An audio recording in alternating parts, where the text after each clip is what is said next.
नमस्कार दोस्तों। सपोज मैं आपको एक सिचुएशन देता हूं, आप दिल्ली में हैं, यूपीएससी की तैयारी कर रहे हैं, आपको बहुत ज़्यादा इंटरेस्ट आ रहा है आर्ट एंड कल्चर पढ़ने के लिए और आप एक प्लान करते हैं अपने फ्रेंड के साथ जो कि एक कॉरपोरेट में जॉब कर रहा है। आप लोग प्लान करते हैं कि आप भोपाल के पास जो सांची स्तूपा है उसको विजिट करने जाएंगे। अब आप सोचिए, अगर आप दोनों सांची स्तूपा जाते हो तो आप दोनों में से किसको सबसे ज़्यादा मजा आएगा? ये मैं आपको बता दूं कि जो यूपीएससी की तैयारी कर रहा है, जिसने सांची स्तूपा के बारे में पढ़ा है, आप वहां पर जाओगे, उसको देखोगे तो काफी ज्यादा आनंद आएगा, क्योंकि आपको लगेगा ये हिस्ट्री है, आपको पता है ये कैसे बना है। बाहर जो तुरानाज लगे हैं उसको आप देखोगे तो आपको अच्छा लगेगा। लेकिन आपका जो फ्रेंड है जो कॉर्पोरेट में नौकरी कर रहा है, जिसने शायद इसके बारे में उतना ज्यादा पढ़ा नहीं है, वो कहेगा ये क्या है, ये पत्थर जैसा डोम सा बना दिया है, ठीक है चलो यहां से इतने दूर हमें ये दिखाने के लिए लेकर आए हो। कुछ ऐसा ही होता है बजट के टाइम। यहां पर कई लोगों को जो इंपॉर्टेंट टर्म्स जो हैं वो नहीं पता होते हैं बजट में, और इसके लिए यहां पर बजट एग्जैक्टली है क्या कुछ समझ में नहीं आता, इतने सारे नंबर्स दिख रहे होते हैं। तो यहां पर मैंने सोचा कि कल बजट आने वाला है पार्लियामेंट के अंदर, हमारी फाइनेंस मिनिस्टर इसको लाएंगी और इसके पहले कुछ इंपॉर्टेंट टर्म्स जो कि सभी को इसके बारे में पता होना चाहिए, यहां पर मैं आपको बताऊंगा। इसके साथ साथ हम ये भी देखेंगे, अक्सर हम सुनते हैं ना कि ये बजट अच्छा है, किस बेसिस पर बोला जाता है कि ये अच्छा है, उसकी भी थोड़ी झलक मैं आपको दूंगा। ऑल्दो हम ये नहीं कह सकते कि आपको मैं एक्सपर्ट बना दूंगा तुरंत कि हाँ ये देखो कितना अच्छा बजट है, आप पता लगा लोगे। ये बहुत ही टिपिकल और सब्जेक्टिव चीजें होती हैं, राइट। लेकिन यहां पर कुछ इंपॉर्टेंट चीजें मैं आपको बताऊंगा जो कि आपको बहुत ज्यादा हेल्पफुल होंगी। तो चलिए आगे बढ़ते हैं। मैं हूं अंकित अग्रवाल और अपडेट के लिए आप मुझे फॉलो कर सकते हैं इंस्टाग्राम, फेसबुक और ट्विटर पर। मेरे लेक्चर की हर पीडीएफ आपको फेसबुक पर तो मिलेगी ही, प्लस साथ में आप मेरा टेलीग्राम चैनल ज्वाइन कर सकते हैं by searching Ankit Agrawal official. और अगर आप यूपीएससी की तैयारी कर रहे हैं तो आपके लिए सुनहरा मौका स्टडी IQ लैब आपके लिए स्मार्ट कोर्सेज, जिसके थ्रू आप अपनी प्रिपरेशन और भी ज्यादा अच्छे तरीके से कर सकते हैं। तो यहां पर सबसे पहली चीज तो दोस्तों पता होना चाहिए आपको कि जो बजट है, जो वर्ड हम बोलते हैं ना बजट, ये हमारे संविधान के अंदर मेंशन नहीं है। हमारे संविधान के अंदर क्या मेंशन है? एनुअल फाइनेंशियल स्टेटमेंट, और ये आता है आर्टिकल 112 में। अब समझो इसको, मैं बुकिश नॉलेज नहीं बट आपको नॉर्मल चीजें बता रहा हूं। जो एनुअल फाइनेंशियल स्टेटमेंट है ये बेसिकली है क्या? ये होता है 10 पेज का डॉक्यूमेंट। यूजुअली क्या होता है, 10 पेज का एक छोटा सा डॉक्यूमेंट होता है जहां पर सरकार ये बताती है कि जो फाइनेंशियल ईयर है हमारा, तो अगला फाइनेंशियल ईयर कब से स्टार्ट होगा, 1 अप्रैल 2021 से लेकर 31 मार्च 2022 तक। तो ये एक साल के दौरान सरकार कितना एक्सपेक्ट कर रही है कि रेवेन्यू सरकार को आएगा, सरकार कितना खर्च करने वाली है, इन सब के बारे में, फिस्कल डेफिसिट क्या है, हर एक जो चीज होता है, जो इंपॉर्टेंट चीजें होती हैं दोस्तों, वो इस 10 पेज के डॉक्यूमेंट में लिख दिया जाता है। और यही होता है एनुअल फाइनेंशियल स्टेटमेंट। और इसके अंदर आपको 3 मेन चीजें मिलेंगी। 3 मेन चीज वो क्या है? एक होता है दोस्तों वो है आपका consolidated fund of India, contingency fund of India, और तीसरा होता है पब्लिक अकाउंट। तो इसमें हमें थोड़ा सा जानने की जरूरत है कंसोलिडेटेड फंड के बारे में और पब्लिक अकाउंट के बारे में, क्योंकि कंटिजेंसी, देखिए कंटिजेंसी क्या है? इमरजेंसी का सिचुएशन, कुछ आपदा आ गई तो उसमें क्या करते हैं कि कंसोलिडेटेड फंड से ही कुछ अमाउंट कंटिजेंसी फंड में भेज दिया जाता है। 500 करोड़ रुपए भेज दिया गया, तो सपोज कहीं अर्थक्वेक आया, कुछ प्रॉब्लम आई, तो यहां से ये खर्च कर दिया जाता है इमरजेंसी सिचुएशन में। तो ठीक है, ये आपको समझ में आ गया। अब ये जितने तीनों फंड होते हैं दोस्तों, इस तीनों के यहां पर अलग अलग स्टेटमेंट आते हैं कि यहां पर रिसीट्स और एक्सपेंडिचर कितना है कंसोलिडेटेड फंड ऑफ इंडिया का, कंटिजेंसी फंड ऑफ इंडिया का क्या रिसीट्स और एक्सपेंडिचर है, तीनों का अलग अलग होता है। और इसी को समराइज करके ये बन जाता है आपका annual financial statement. I hope कि यहां तक आपको क्लियर हो गया है। नेक्स्ट अब हम आते हैं कंसोलिडेटेड फंड। इसकी अक्सर चर्चा होती है। Let me tell you, consolidated fund of India it is the most important of all government fund. जितना भी फंड है उसमें जो सबसे इंपॉर्टेंट होता है कंसोलिडेटेड फंड ऑफ इंडिया, क्योंकि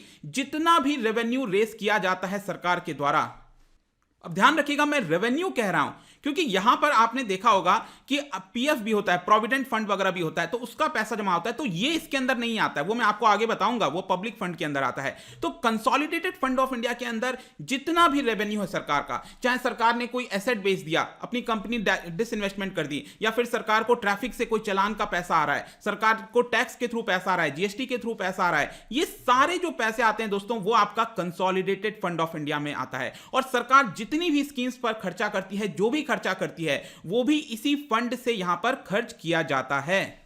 एक्सेप्ट यहां पर मैंने अभी आपको बताया था इमरजेंसी सिचुएशन में, जैसे कि आपदा आ गई, वो कंटिजेंसी फंड से किया जाएगा, पब्लिक अकाउंट से भी होता है, मैं आपको आगे बताऊंगा। तो ये आपको एटलीस्ट समझ में आना चाहिए कि कंसोलिडेटेड फंड ऑफ इंडिया सबसे इंपॉर्टेंट होता है। तो सरकार जितना भी अनाउंस करती है कि ये हमारे पास पैसा आने वाला है, वो किधर आएगा? कंसोलिडेटेड फंड ऑफ इंडिया में आएगा। और याद रखना ये चीज कि यहां पर सरकार को हर एक रुपए के लिए पार्लियामेंट से परमिशन लेनी होती है, अप्रूवल लेना होता है, तभी सरकार यहां से विड्रॉ करती है। अब जरूरी नहीं है कि मान लो बीच में कुछ पैसा निकालना है तो हर बार पार्लियामेंट थोड़ी जाएंगे, तो वो कई बार समराइज करके बाद में भी लाया जाता है। वो अलग अलग तरीके होते हैं, वो हम बाद में देखेंगे। तो ये कंसोलिडेटेड फंड ऑफ इंडिया हो गया। दूसरा एक बहुत इंपॉर्टेंट होता है फंड अकाउंट, जिसको कहा जाता है पब्लिक अकाउंट।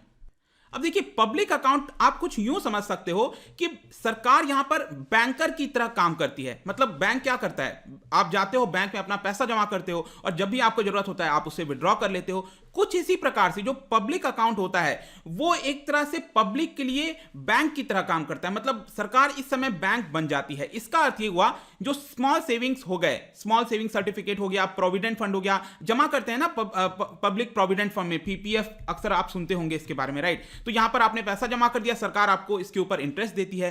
तो ये जो फंड होता है दोस्तों, इसके अंदर जो पैसा होता है वो रेवेन्यू नहीं होता है सरकार का। यहां पर पब्लिक, बाकी जो लोग हैं वो अपना पैसा इसके अंदर डालते हैं और आगे चलकर सरकार को इसमें से पैसा देना पड़ता है। यहां पर पैसा सरकार को देना पड़ेगा। तो ऐसा नहीं है कि सरकार उस पैसे का कुछ भी कर सकती है, हां उसको अलग अलग जगह इन्वेस्ट करती है, लेकिन सरकार की जिम्मेदारी होती है कि उस पैसे को अच्छे से यहां पर रखे।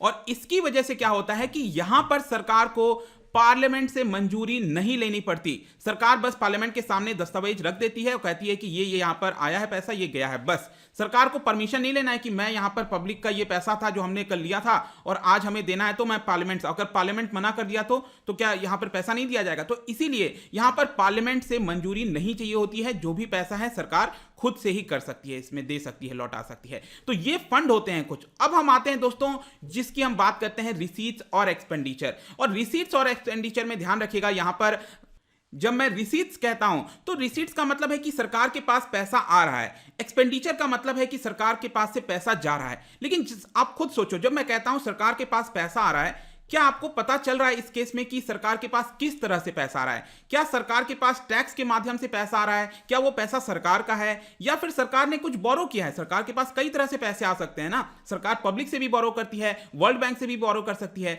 तो जो पैसा सरकार के पास आ रहा है वो किस तरह का पैसा है? क्या कल के डेट में सरकार को वो पैसा लौटाना पड़ेगा कि नहीं लौटाना पड़ेगा? सपोज सरकार ने वर्ल्ड बैंक से पैसा लिया तो कल के डेट में लौटाना पड़ेगा। अगर मैं कहता हूं कि वो पैसा टैक्स के माध्यम से आया तो क्या सरकार को लौटाना पड़ेगा? नहीं लौटाना पड़ेगा।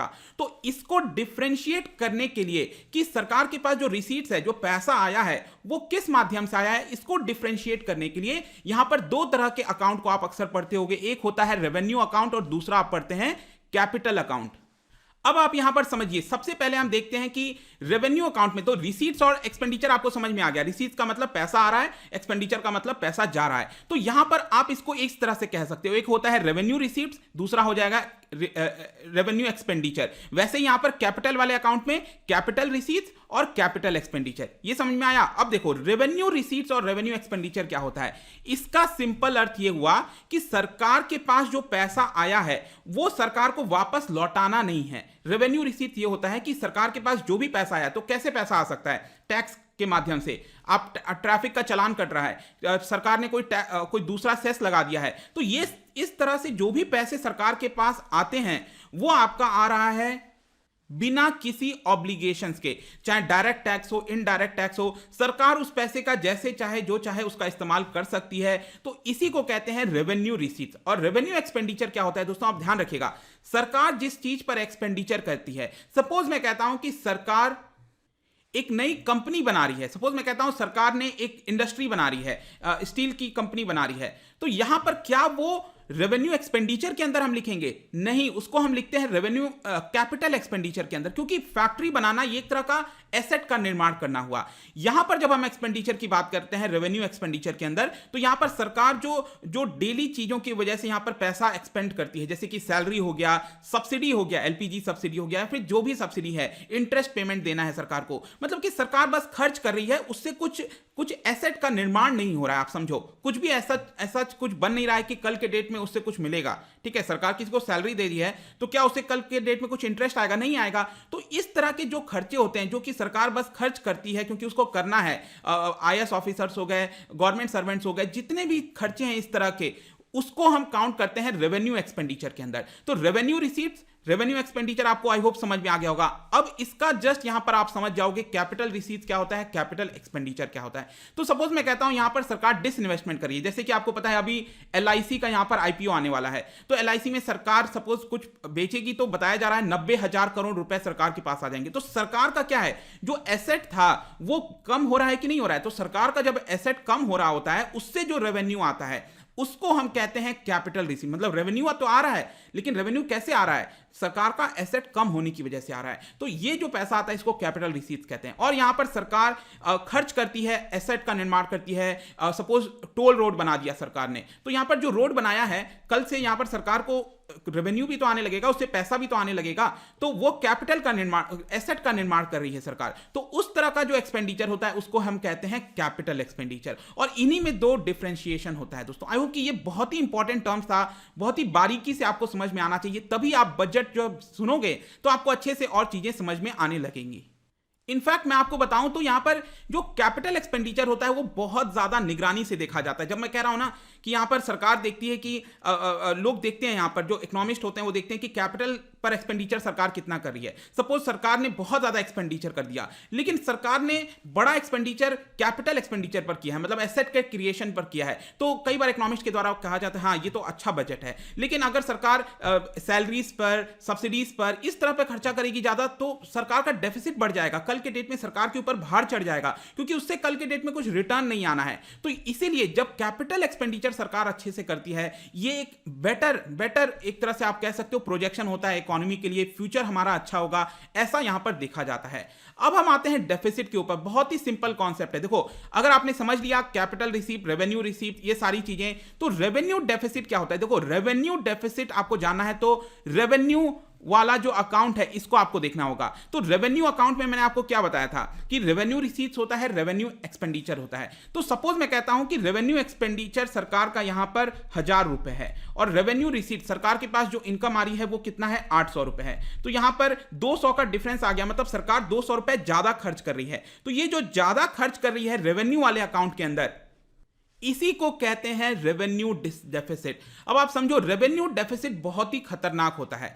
रेवेन्यू डेफिसिट अगर आपको दिखेगा, अगर इस बात का बजट आएगा, आप उसके अंदर कॉलम्स में देखना, अगर आपको लगता है कि रेवेन्यू डेफिसिट बहुत ज्यादा बढ़ गया है, इसका मतलब यह हुआ कि सरकार के ऊपर बर्डन आने वाला है। रेवेन्यू डेफिसिट 0 होना चाहिए। मतलब कि यहां पर मैंने बताया सरकार के पास जो भी टैक्स आ रहा है, सब्सिडी टैक्स के माध्यम से, सेस के माध्यम से, जो भी सरकार के पास इनकम आ रहा है, सरकार ने वो सारा चीज किस पर खर्च कर दिया, सैलरीज पर खर्च कर दिया, सब्सिडीज पर कर दिया। चलो ठीक है, तो यहां पर सरकार के पास 1,000 रुपए इनकम आ रहा था, मतलब कि रेवेन्यू आ रहा था टैक्सेस के माध्यम से, और सरकार ने सैलरीज के ऊपर, ये सब चीजों के ऊपर 1,000 रुपए ही खर्च कर दिया। तो ये कितना हो गया, 0 हो गया। तो यहां पर रेवेन्यू डेफिसिट क्या होगा, 0 हो जाएगा। आ रहा है समझ में? तो रेवेन्यू डेफिसिट 0 होना चाहिए, उससे ज्यादा नहीं होना चाहिए। अगर कम हो जाए अच्छा है, मतलब सरकार अगर इसमें पैसा बचा ले, मतलब सरकार ने अगर सपोज 1,000 रुपए आ रहा है सरकार के पास और सरकार यहां पर खर्च कर रही है सिर्फ 800 रुपए, तो सरकार के पास 200 रुपए बच जाएंगे। अब ये 200 रुपए आप सोचो क्या कर सकती है सरकार एसेट क्रिएशन कर सकती है, कैपिटल पर एक्सपेंडिचर कर सकती है, तो वो बेटर सिनेरियो होता है। तो यहां पर रेवेन्यू डेफिसिट जो है, जो दोस्तों, वो आपका हमेशा कहा जाता है कि 0 रहना चाहिए, उससे ज्यादा नहीं, रेवेन्यू डेफिसिट नहीं होना चाहिए। रेवेन्यू डेफिसिट है मतलब कि कहीं ना कहीं प्रॉब्लम है इकोनॉमी में, यहां पर हमारे फ्यूचर पर बर्डन आने वाला है, ऐसा माना जाता है। तो ये रेवेन्यू डेफिसिट हो गया। तो ध्यान रखना, रेवेन्यू डेफिसिट सिर्फ रेवेन्यू वाले अकाउंट से बिलोंग करता है। लेकिन जब हम बात करते हैं फिस्कल डेफिसिट की, तो फिस्कल डेफिसिट हम सभी चीजों को मिला देते हैं, चाहे कैपिटल रिसीप्ट्स हो, कैपिटल एक्सपेंडिचर हो, रेवेन्यू रिसीप्ट्स हो, रेवेन्यू एक्सपेंडिचर, मतलब सरकार का जितना भी आ रहा है पैसा, ठीक है, और कितना सरकार खर्च कर रही है, उसका जो डिफरेंस है, चाहे कैपिटल पर एक्सपेंडिचर कर रही है, जिस पर भी खर्च कर रही है, डजंट मैटर, जितना भी खर्च कर रही है। तो सपोज मैं कहता हूं सरकार खर्च कर रही है 1 लाख रुपए और सरकार का यहां पर इनकम आ रहा है, अब इनकम मतलब कैसे भी आ सकता है, अपना एसेट बेच दिया, जो भी कर दिया, और सरकार के पास आ रहा है 80,000 रुपए, तो यहां पर ये जो 20,000 रुपए हो गए दोस्तों, ये हो जाएगा आपका फिस्कल डेफिसिट। मतलब ये टोटल पर देखते हैं, रेवेन्यू डेफिसिट सिर्फ और सिर्फ रेवेन्यू वाले अकाउंट से देखते हैं। तो दोनों इंपॉर्टेंट होता है यहां पर, फिस्कल डेफिसिट और रेवेन्यू डेफिसिट। और इनफैक्ट आप अक्सर बजट के अंदर देखते होंगे कि 5% फिस्कल डेफिसिट है। इसका मतलब क्या है? देखिए 5% ऑफ जीडीपी हम कहते हैं। सपोज हमारी जीडीपी है 200 लाख करोड़, है ना। इस समय करीब आप कह सकते हो 200 लाख करोड़ के आसपास हमारी जीडीपी है, मतलब इतना प्रोडक्शन होता है। तो यहां पर अगर सपोज मैं कहता हूं 5% ऑफ जीडीपी, तो 200 लाख करोड़ का 5% कितना हुआ? 10 लाख करोड़। मतलब कि सरकार अगर 10 लाख करोड़ एक्स्ट्रा खर्च कर रही है, इसका मतलब हुआ कि हम सरकार 5% ऑफ जीडीपी, ये हमारा फिस्कल डेफिसिट बन जाएगा। आया समझ में? तो ये फिस्कल डेफिसिट होता है। वैसे ही आपने एक और टर्म सुना होगा प्राइमरी डेफिसिट के बारे में। देखो प्राइमरी डेफिसिट और एक और अच्छा टर्म होता है जिसको हमें देखना चाहिए। इसका मतलब यह हुआ कि आपने देखा होगा, सपोज मैं कहता हूं पिछले 70 वर्षों से सरकार ने बहुत ज्यादा बोरो कर लिया था। तो जब सरकार बोरो करती है तो सरकार को इंटरेस्ट पेमेंट भी तो करना होता है हर साल। जब बोरो किया है, पब्लिक से बोरो किया है, जहां से किया इंटरेस्ट पेमेंट करना है, तो कई बार यह होता है कि इंटरेस्ट पेमेंट सरकार बहुत ज्यादा कर देती है, तो हमें उसको हटा देना है। अगर हमें इस वर्ष का सिर्फ देखना है कि सरकार एक्स्ट्रा कितना खर्च कर रही है, कितना बोरो कर रही है, तो वो भी चीज होगा। तो फॉर एग्जाम्पल मैं कहता हूं कि सरकार का फिस्कल डेफिसिट है 200 रुपए। 200 कैसे आया फिस्कल डेफिसिट? सरकार यहां पर खर्च कर रही है 1000 रुपए और सरकार का रेवेन्यू कितना आ रहा है? 800 रुपए। तो यहां पर फिस्कल डेफिसिट कितना है? 200 रुपए। लेकिन सरकार 200 वाले में से यहां पर 100 रुपए तो अकेले इंटरेस्ट पेमेंट में दे रही है। तो यहां पर कितना हो जाएगा?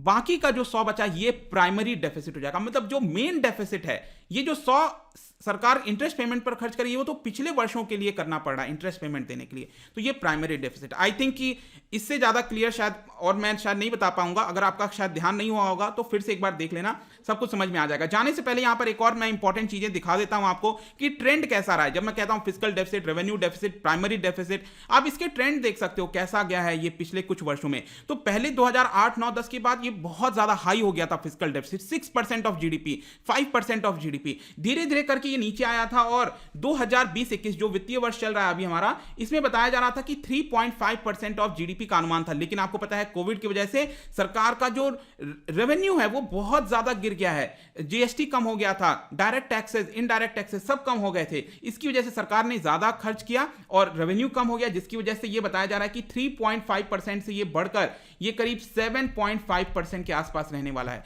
बहुत ज्यादा बढ़ जाएगा फिस्कल डेफिसिट। अब देखने ही वाली बात होगी कि कल बजट के अंदर निर्मला सीतारमण जी इसके ऊपर क्या कहती हैं। इसके अलावा यहां पर पिछले 10 साल में सरकार ने जो सोचा था फिस्कल डेफिसिट कितना होगा, जैसे कि सरकार ने सोचा था 3.5% रहेगा, लेकिन एक्चुअली ये कितना होने वाला है? 7%, 7.5% के आसपास। तो यहां पर आप देख सकते हो पिछले कुछ वर्षों में सरकार ने कितना सोचा था, लेकिन एक्चुअल में ये कितना रहा है, ये भी आप देख सकते हैं। और इसका मेन कारण क्या है? मैंने आपको क्या बताया? जीएसटी का कलेक्शन। देख सकते हो आप अप्रैल के महीने में जीएसटी बहुत नीचे चला गया था, 32,000 करोड़ ही आए थे, लेकिन अभी तक का हाईएस्ट हो गया था 1.15 लाख करोड़। इसके ऊपर मैंने एक सेपरेट वीडियो भी बनाया है स्टडी आई के ऊपर, आप चाहो तो देख सकते हो। अब जाने से पहले यहां पर मैंने आपसे बोला कुछ बजट एस्टीमेट, रिवाइज्ड एस्टीमेट के बारे में। देखो बजट एस्टीमेट क्या होता है? ये पहला एस्टीमेट होता है। सपोज मैं कहता हूं कि सरकार ने बाल गंगाधर तिलक योजना कुछ लेकर आई, सरकार फ्रीडम फाइटर्स के लिए लेकर आई, कुछ भी लेकर आई, कोई भी स्कीम लेकर आई, तो जो पहला अमाउंट होता है ना, सरकार कहती है कि हम इसके ऊपर 1000 करोड़ रुपए खर्च करेंगे, तो ये पहला अमाउंट होता है, इसको कहते हैं बजट एस्टीमेट। अब सपोज यहां पर एक साल के बाद यहां पर सरकार को लगता है नहीं 1000 करोड़ नहीं हो रहा है, यहां पर तो हमें 1500 करोड़ रुपए खर्च करना होगा, ऐसा लग रहा है, तो फिर उसको कहते हैं रिवाइज्ड एस्टीमेट। और फिर एक्चुअल में जब लास्ट हो जाता है उसको हम कहते हैं एक्चुअल एस्टीमेट। फिर सरकार कहती है नहीं हमारा 1500 करोड़ खर्च नहीं हुआ है, हमारा तो 1600 करोड़ खर्च हुआ है। तो ये दोस्तों 1600 करोड़ एक्चुअल एस्टीमेट हो जाता है। तो याद रखना पहला वाला एस्टीमेट आएगा उसको बजट एस्टीमेट कहते हैं, जो कल निर्मला सीतारमण जी बताएंगी 2021-22 के लिए। फिर एक साल के बाद यहां पर रिवाइज एस्टीमेट होगा और लास्ट में जाकर यहां पर एक्चुअल एस्टीमेट आपको देखने को मिलेगा। अब कल का कैसा सिनेरियो होने वाला है, देखिए अब मैंने आपको जो भी बताया अभी तक ये आपके लिए है। आप इस पर्टिकुलर स्लाइड पर रुको, पॉज करो और इसको अच्छे से देखो, समझो क्या है। अगर जो जो मैंने आपको बताया है इंपॉर्टेंट टर्म्स, उसके हिसाब से यहां पर देखेंगे तो आपको सब कुछ समझ में आ जाएगा। धैर्य रखकर देखना, बहुत आसान हो जाएंगी चीजें।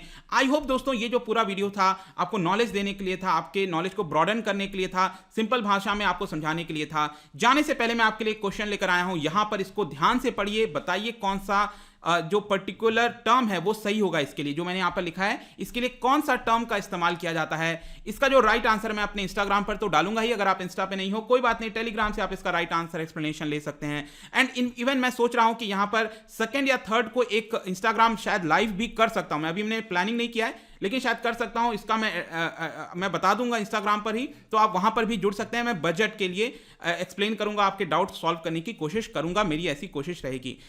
यहाँ पर अगर आप मुझसे इकोनॉमी पढ़ना चाहते हैं, कोई भी कोर्स परचेज करना चाहते हैं, स्टडी IQ ऐप पर जा सकते हैं। आई होप कि वीडियो आपको पसंद आया होगा। मिलता हूं आपसे next time. Till then, thank you very much, see you soon.